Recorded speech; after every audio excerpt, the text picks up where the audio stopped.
అన్నమయ్య జిల్లా రాజంపేట నియోజకవర్గంలో కూటమి అభ్యర్థులుగా పోటీ చేసిన ఎమ్మెల్యే అభ్యర్థి సుగవాసి సుబ్రహ్మణ్యం, ఎంపీ అభ్యర్థి నల్లారి కిరణ్ కుమార్ రెడ్డి విజయం సాధించడం తథ్యమని ఒంటిమిట్ట మండలం టీడీపీ సీనియర్ నాయకుడు, మాజీ రాష్ట్ర కల్లుగీత డైరెక్టర్ కొమరా వెంకట నరసయ్య మీడియా ద్వారా వెల్లడించారు.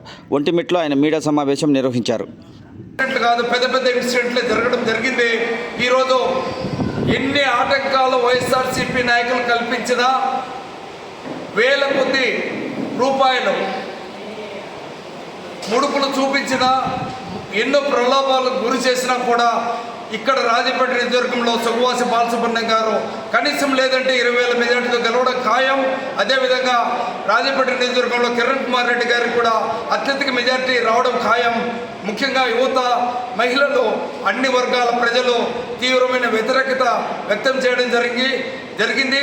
అందులో భాగంగానే ఈరోజు రాజంపేట నియోజకవర్గంలో మేము విజయకేతనం ఎగురవేస్తున్నాం. సుగవాసి గెలుపు ఖాయమని చెప్పి రాజంపేట నియోజకవర్గం పక్షాన్ని తెలియజేస్తున్నాం.